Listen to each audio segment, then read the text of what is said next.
मध्य प्रदेश में चुनाव को लेकर जिस सीट की सबसे ज्यादा चर्चा थी, अब इसका निर्णय हो चुका है और इसी के साथ कांग्रेस ने अपने पूरे 230 उम्मीदवारों का ऐलान कर दिया है।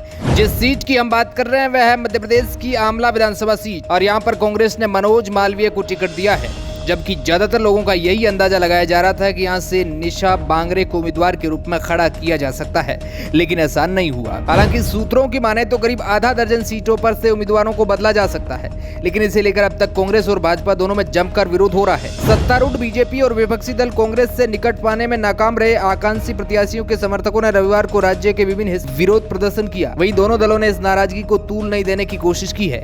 बीजेपी ने 17 नवंबर को 230 सदस्यीय विधानसभा के लिए होने वाले चुनाव के लिए अब तक 228 सीट पर अपने उम्मीदवारों की घोषणा कर दी है। खबर ये भी है कि कांग्रेस ने आमला सीट निशा बांगरे के लिए होल्ड कर रखी थी। निशा बांगरे बैतूल में डिप्टी कलेक्टर के पद पर पदस्थ थी, जो कुछ दिनों पहले अपने इस्तीफे को लेकर काफी ज्यादा चर्चा में थी और उन्होंने कुछ समय पहले सरकारी नौकरी से इस्तीफा दे दिया था, लेकिन अभी तक उनका इस्तीफा मंजूर नहीं हुआ है।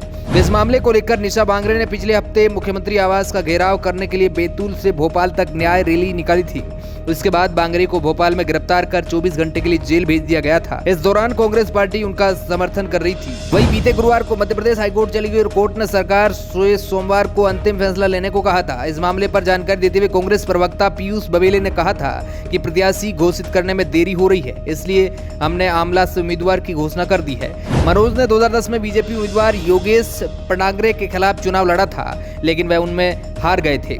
इस बात की जानकारी देते हुए उन्होंने बताया कि पार्टी ने उन्हें टिकट देकर एक और मौका दिया है। इससे पहले कांग्रेस ने राज्य के लिए अपने कैंडिडेट लिस्ट जारी करते हुए 229 सीटों पर ऐलान कर दिया था। आमला सीट पर कांग्रेस ने अपने उम्मीदवार की घोषणा नहीं की थी, लेकिन अब मनोज मालवीय के नाम से ऐलान के साथ ही राज्य के सभी 230 सीटों पर कांग्रेस ने अपने प्रत्याशियों का ऐलान कर दिया है। अब ये भी जान लेते हैं कि मनोज मालवीय है कौन, जो आमला के चर्चित सीट से कांग्रेस का टिकट पाने में कामयाब रहे। मनोज 2018 में ही सीट पर कांग्रेस के प्रत्याशी थे, लेकिन वो बीजेपी प्रत्याशी से नजदीकी अंतर से चुनाव हार गए थे। मनोज मालवीय को भाजपा के डॉक्टर योगेश पंडागरे से ने हराया था। दरअसल मनोज मालवीय और उनके समर्थकों ने निशा बांगरे को समर्थन देने से साफ इनकार कर दिया था।